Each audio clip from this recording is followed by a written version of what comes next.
Welcome back, everyone, to another Khador Mark III review. And in the last one, I finished off the jacks, and I was kind of mentioned at the end about where to fit in the gun carriage, and it hit me after I did that. I'm just going to do a cav video because they all kind of fit together, so I'm going to mix the battle engine, the solos, and the units all together in this one. But before I started them cav rules have changed, so I thought I would cover that before I dig into the models.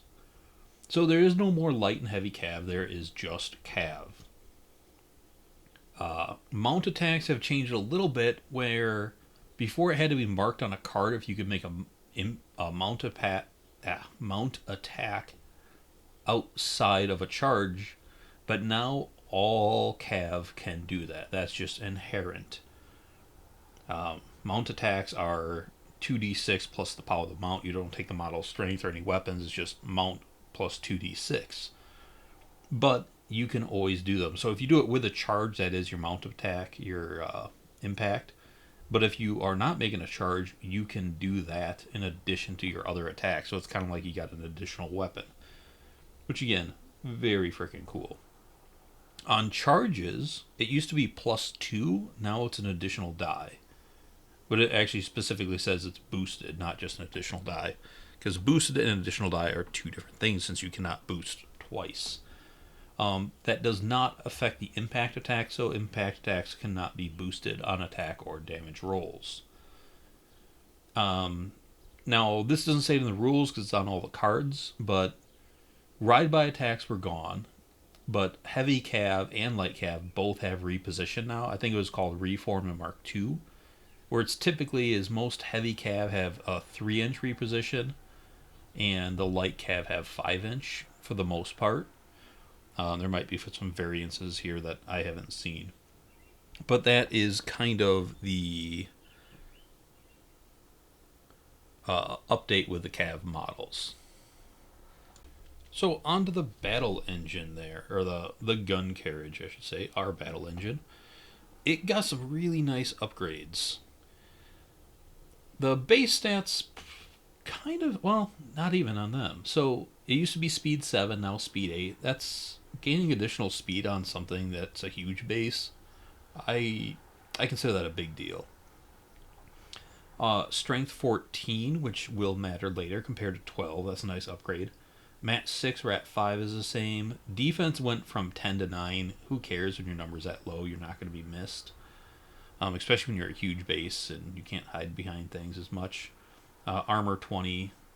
It is a construct, it is a cav model, and it has Pathfinder. Which I don't believe it had Pathfinder always on before. I think that was just on... Yeah, it didn't. So, the heavy cannons used to be range 12, rate of fire 1, AoE 4, POW 14. They're now 12, rate of fire 1, AoE 4 still, but POW 16. That's a significant upgrade. Because in this Jack heavy meta, POW 16 is going to put hurt, even unboosted, on Jacks. Remember, not all Jacks are Khador Jacks, where we're looking at armor 20 on everything. There's going to be a lot of light Jacks. There's got a lot of armor 18. I mean, at armor 18, you're dice -2. That's not bad. You're not going to one round a heavy with this thing, obviously, but you're going to put some hurt into them. But also, blast damage 8 instead of 7 is very cool. The mount also went up to a POW 14, which is also awesome and well deserved because with these armored horses and the gun carriage behind it, it should be POW 14. It got 2 more damage boxes, so it used to be 22, it's now 24. The point cost went from 9 to 18, so there's no discount on this thing, but with all those increased stats, it seems pretty legit. So on the back of the card, it used to have, let's see, it has dual attack, which this model can make melee and ranged attacks in the same activation. When this model makes its initial melee attacks or power attack, it can also make initial ranged attacks. This model can make ranged attacks even while in melee. That's pretty much what weapon platform used to say. It's got reposition 3. So, again, because it's a cav model, it's got that reposition, and that's pretty huge. The speed 8 plus reposition 3, that's a lot of movement on a turn. Especially if you want to use it to jam. It has a trample power attack, where this model can make trample power attacks, and that's where that strength 14 really matters. It used to have that as well, but 14 is much better than 12. The heavy cannon still has crater, which means the AoE is rough terrain. Two 4-inch rough terrain AoEs are totally legit. It still has rear attack on the military rifle. When declaring attacks with this weapon, this mount can target models on its back arc. Very good. It had trampling hooves before and still. Trampling hooves is when this model can make a charge attacks with this weapon. It can also make, in addition to making impact attacks, which, it's got 2 horses, so one, I guess, impact and one charges, or whatever that, however the meta works out with that, or the lore or whatnot, but it makes sense to me. But with those also going up to POW 14 and be able to hit twice with that, that means one is boosted and one is not. But yeah, you're definitely gonna hit pretty good. A POW 14 charge with boosted attack and damage rolls is pretty legit, and then a second non-boosted POW 14. Hell, I'm not gonna complain about that. It used to have knockdown. A model is hit by an attack with this weapon is knocked down on the mount. Now it has momentum. A small or medium base model directly hit by this attack is slammed D3 directly away from this model. The power of the collateral damage is equal to the power of this weapon. In addition to suffering a normal damage roll, large base models hit by this attack become knocked down. So that's a definite upgrade too. You still knock down big base models, but you slam your smaller ones. So if you run this thing into infantry, you can just wipe a whole lot of shit out. And then you can start laying down 3 shots. You can get off 5 attacks in a turn with this then. Kind of more if your impact attack hits multiple enemies, but you can get an impact attack, a charge. Well, can you make those shots on a charge? That's a good question. I'm not sure on that. Does not clarify. It just says melee and that. That's interesting. But yeah, you can get a lot of attacks off with this thing. On a regular move, you can make an attack with your hooves, and then you can shoot 3 times. That's not bad. The one downfall in this thing is it is 18 points, and you're getting into jack pricing on there. You don't have your jack boxes, and you can't put focus on it and boost it. Now, there are some ways around this with certain casters. Fire for effect, you could only boost one of the cannons, but hey, a boosted POW 16 is pretty legit. But it does have a ton of attacks, and 2 POW 16 AoE 4s is pretty damn good. It doesn't benefit from jack spells, and I don't believe it's a warrior model. So you have that downfall where like you can't put iron flesh on it. An armor 22 gun carriage with 24 boxes could be a thing. So that's a little bit sad. You can put Hand of Fate on this thing, and Hand of Fate would be a good thing to put on this. I mean, depending on what other models are in your list, but with its amount of tax, especially that Rat 5 is a bit lacking.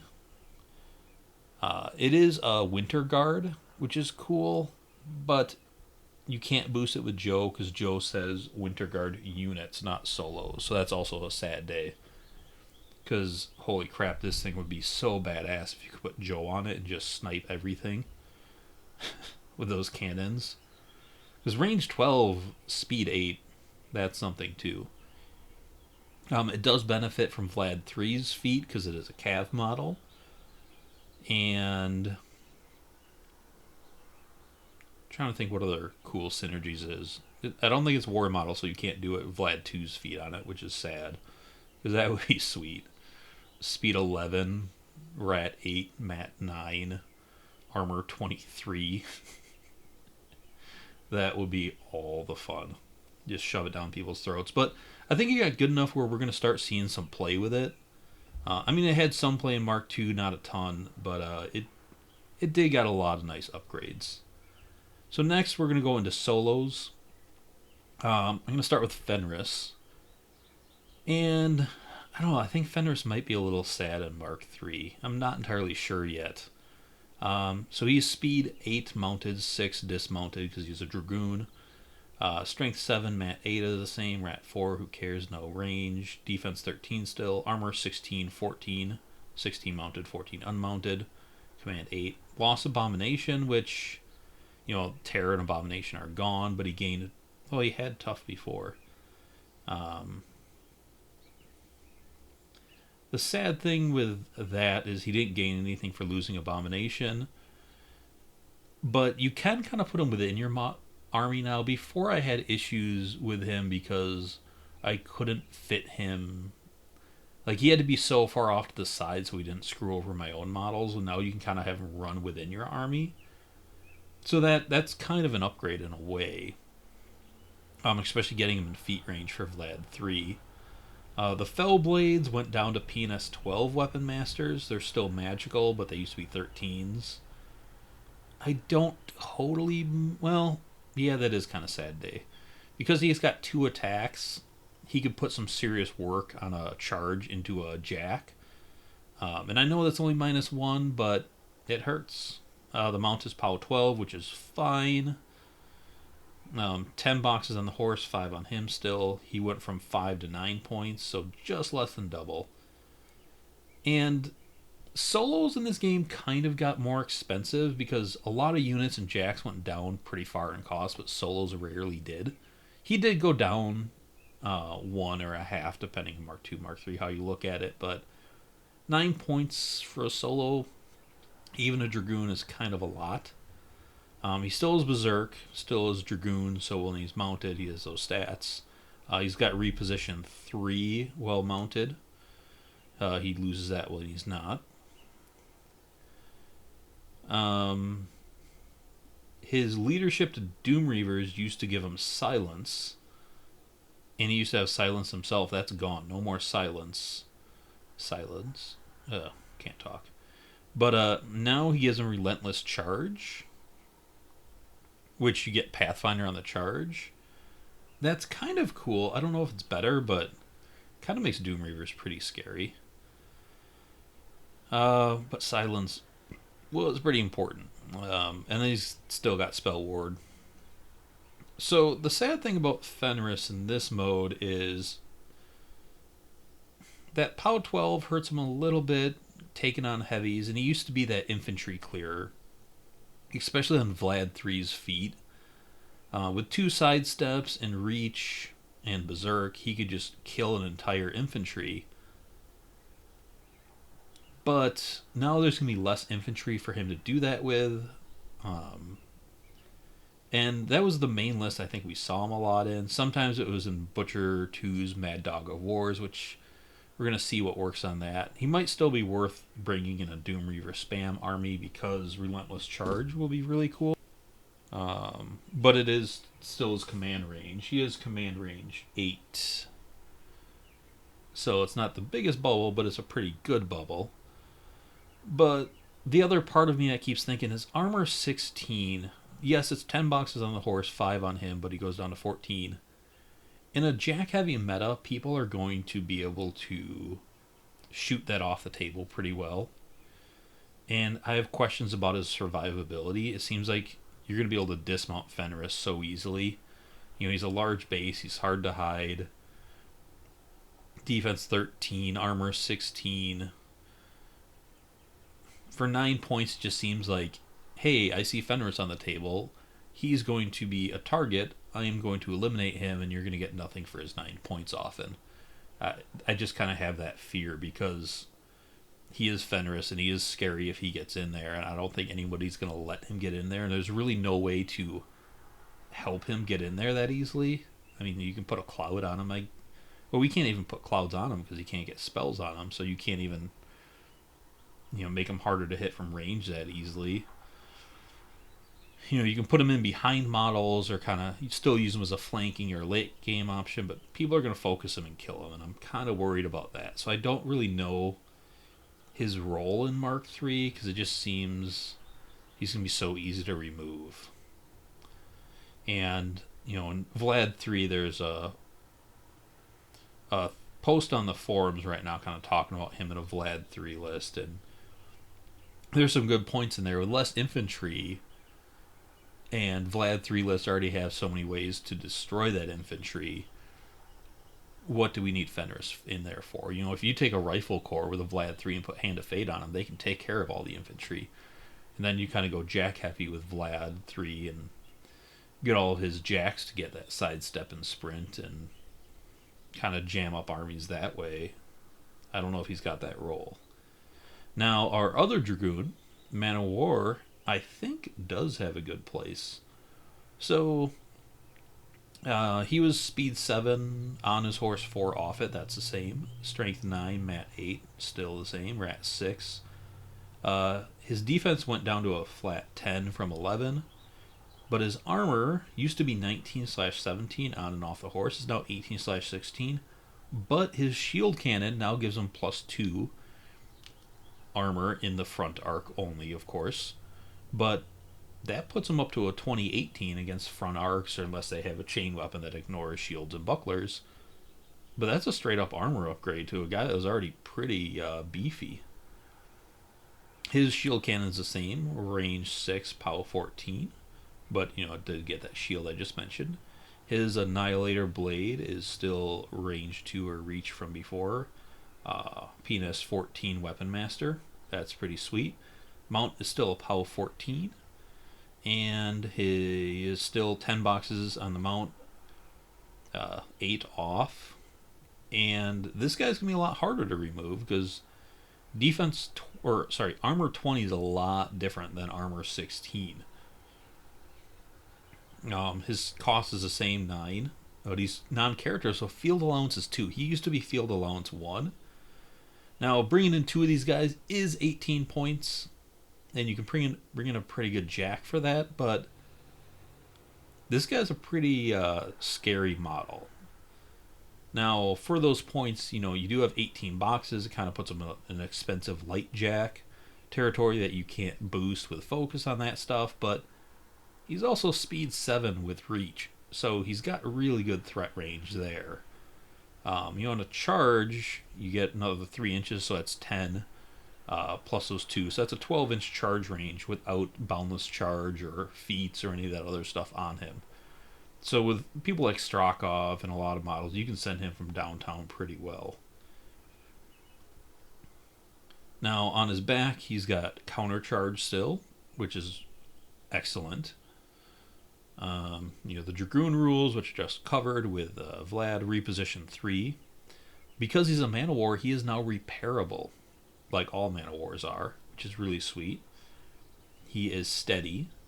He used to have Combat Rider, and that's during a combat action. It did not make a charge attack. It can make 1 melee attack with his mount. All Cav have that now. And again, Mat 8, POW 14, that's legit. He still has crit knockdown on his mount. So this guy is still a pretty big badass, and I think he's still going to see play. In Vlad 2 lists, he's still one of the best feat targets. Now the fact that you can bring 2 of these guys, and remember, Vlad 2, it boosts all your base stats. So that's going to put him up to armor 23 with his shield in the front arc. That's really hard to remove, an armor 23 model. He'll be speed 9 on Vlad 2, which is threat ranges all day. PNS 17 on his blade. His mount doesn't go up because Vlad 2 doesn't affect mount damage. But his mat goes from an 8 to 11, so you're going to hit your impact attacks. And any infantry in the way of a POW 14, mat 11, is dead. I mean, you're probably not going to miss those rolls. And a PNS 17 on a charge, that won't kill a heavy, but that can pretty much disable a light, or you can put both of these guys in on a heavy. That could kind of make a heavy to the point where it's pretty useless. The fact that you can repair him is even cooler. I think he's, even at 9 points, I think there's a lot of lists where bringing two of these guys makes sense. Especially in Vlad 2. I can see it in Vlad 3 if you had the room for it. Strakov lists with that +4 range on your charge. You can send this guy from downtown and be very dangerous. Yeah, there's just a lot of lists where this guy makes a lot of sense to bring in. Not all lists will be able to fit him, obviously, but when it does make sense to have him in and you can send him in from downtown, he's pretty hard to deal with. So our next Cav solo, and our last one, is Kovnik Markov, who used to really not be worth his points for a lot of people. He was a 4-point solo. He's now 7. His stats are Speed 8, Strength 6, Mat 8, Rat 4, Defense 13. Oh, he was Defense 13. He's now Defense 12. Armor 18. He was Command 9. Now he's Command 10. He had his Concussion Lance, which is PNS 16. His Pummel Spike is PNS 10. Same. Mount POW 12 is the same. 10 boxes is the same. He now has Reposition 3. He lost Combat Rider, but he has that automatically for being Cav now, so it's off the card, but it still is there. He has Relentless Charge, where he has Pathfinder when he's charging. He did not have that before. He has Steady, which he did not have before. His Tactician to Iron Fangs. He used to have an elite cadre where the Iron Fang Uhlans gain practice maneuvers, which means they could ignore other models in its unit while determining line of sight and can advance through other models in its unit. Now he has Tactician for all Iron Fang. Big difference there. While in models control range, friendly Iron Fang models ignore other friendly Iron Fang models when determining line of sight. Friendly Iron Fang models can advance through other friendly Iron Fang models in this model's command range if they have enough movement to go completely past them. This is a big, big deal. So you can have a shield-walled Iron Fang unit, Black Dragon or regular, with Uhlans behind them. Your Uhlans can charge right through them, hit a bunch of enemies, reposition back 3, and then your Iron Fang pikemen can advance up again and shield wall in front of them to protect them from a retaliation strike, or charge through them and all that stuff. But also beyond just Uhlans, this applies to Great Bears, which makes delivering your Great Bears way, way easier. So this is a massive rule change for him that really, really makes him worth bringing if you're doing an Iron Fang army. And I think we're going to see those get played, and we'll probably get a theme force eventually too. But I can definitely see that, a couple units of pikemen, Great Bears, Uhlans, Kovnik, and that's kind of a scary list, because the Uhlans' main thing before is they were really good on their charge attack, and when that charge was over, they were worthless. This changes that. You can now get off multiple charges with your Uhlans. Next was on his Concussion Lance. He can only use it when he's making charge attacks, and when you are making a charge attack at his range 2. If you're not making a charge attack at his range 0. And then you have the Warhead. When this model directly hits a model with an attack with this weapon, you can center a 4-inch AoE on the model directly hit. Models in the AoE are hit and and suffer a POW 10 blast damage roll. The damage is not to be considered to be caused by the attack. On a critical hit, models in the AoE are knocked down. This model is not affected by Warhead. So, because on charges you have boosted attack rolls, hitting that crit now got a lot easier, making that crit better. But also, it's a PNS 16 with a high explosive, basically 10 4-inch AoE around it. That's a legit attack. His Pummel Smite has close combat. This model cannot make initial attacks with this weapon if it charged at least 3 inches. That's the same. And then the mount has critical knockdown as well. So this guy got good. It's pretty simple and straightforward for that. I don't think you bring him unless you're bringing Uhlans and other pikemen, but like I said, that list I think definitely exists. I could see of maybe an Irusk running that incredibly well. A Strakov might be able to run that pretty well.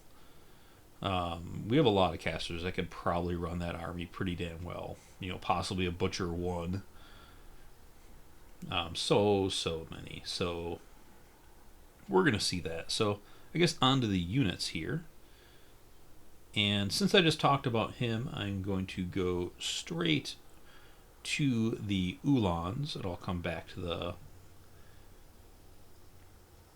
the Greylords, because not going in order, alphabetical order here, since I'm talking about pikemen. So the Uhlans, speed 8, the same, strength 6, mat 7, they used to be a 6, that's a big deal, letting them hit better, especially because a lot of defenses once again dropped.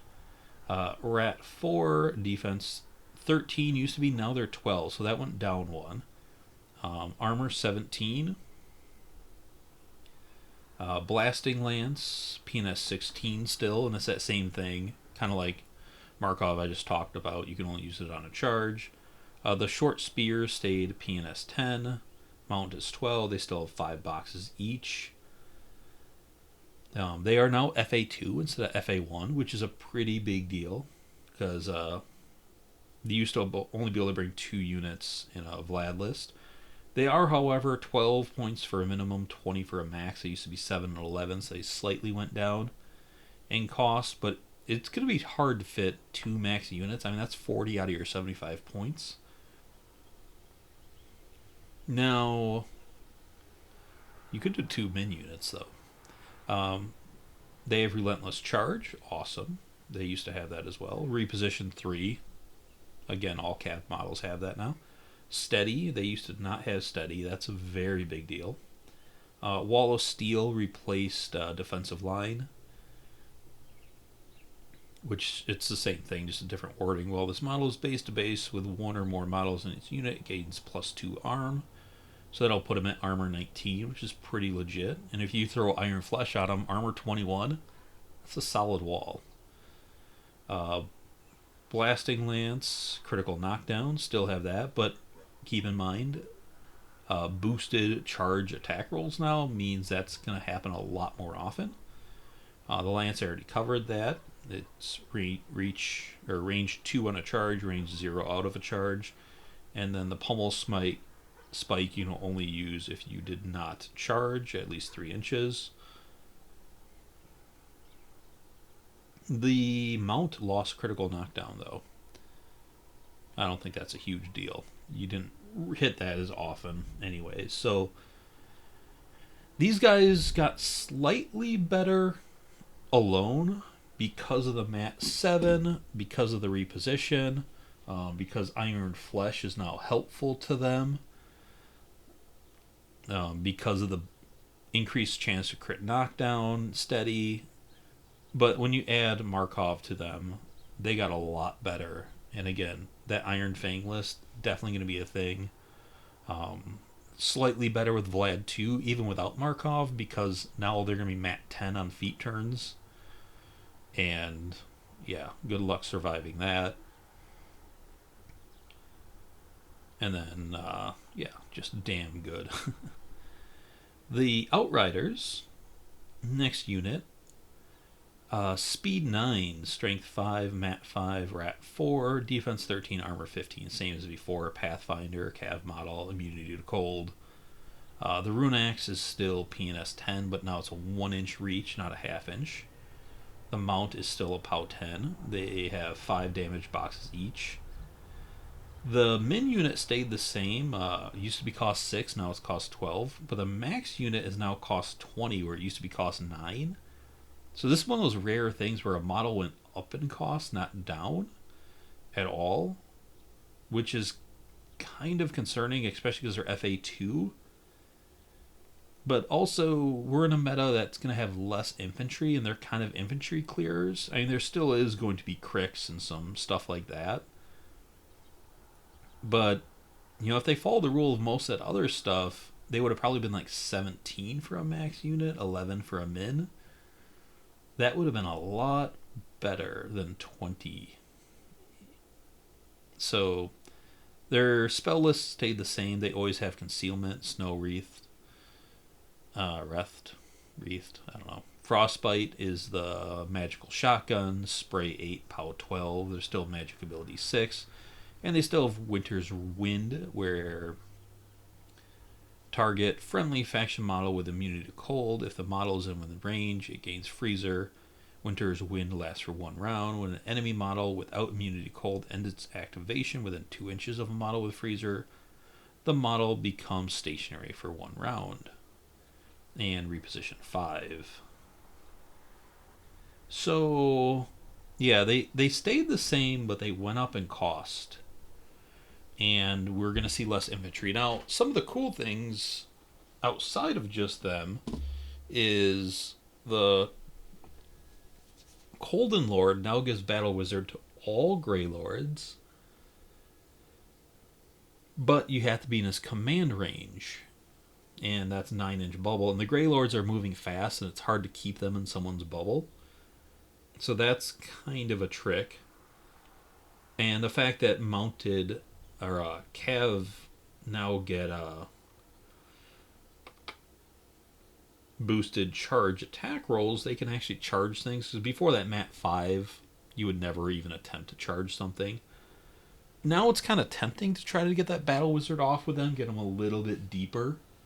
And you could run the Colden Lord up so he's in range of where they're going to charge. With pre-measuring, you can figure that out. There's still POW 10, which will kill infantry, usually with a POW 10 boosted Mat 5. In a Vlad list, you would definitely kind of have these guys with a Hand of Fate to boost all their rolls. And with that, you can kill a lot of things and get them really deep. But still, it's kind of dicey to try to be able to get that. I did kind of use that Battle Wizard trick a few times with Eternian on Vlad 2, make them the feet target, and also in their PNS 13 Mat 8 in a pretty good charge range. So on these guys, then all of a sudden you could make them, speed 12 with a 1-inch reach. That's a 15-inch charge threat, if I'm not mistaken. No, 14, 15, 16. Yeah, because they have 1-inch reach, so they could charge in 16 inches. They'd be PNS 13 with a Mat 8 boosted attack roll. That'll kill infantry, and then you can spray after that. That's a big-ass threat range to get them in there. That might work too with Zerkova 2 and Colden Lord and Battle Wizard. Instead of just kind of running them, sometimes that charge range will be enough. You charge them in, hit some infantry models, get a spray off, and then with their feet they get another spray. That's a lot of killing with them too. But once again, how much infantry are we going to see? POW 12s can put damage on some heavies. Once again, keep in mind, not everything's a Khador armor 20 heavy. We're going to see a lot of light jacks, which if you put this unit kind of onto a light jack that's, armor 15, 16, a bunch of sprays can do work on that, especially with Hand of Fate. But we'll see. Not exactly sure how they're going to fit into the game, mainly because their cost and the change of meta. I think they're still going to be in Crix drops, but I don't know if we're going to see him kind of outside of those that much. Iron Flesh won't be terrible on them because that'll put him up to armor 17. That gives him some survival, especially defense 15 against ranged, armor 17. You know, that doesn't make him easy to hit unless someone sees through concealment. Or, yeah. But, I don't know. We'll see how they turn out. I love the Outriders. I'm going to be sad if I can bring them less. So I'm going to be trying to fit them in a list and see how they work. But anyways, that's all of our Cav models. So thanks for watching once again, or listening, I guess. This is just pictures with some bullet points on them. But I will see you all later. Bye.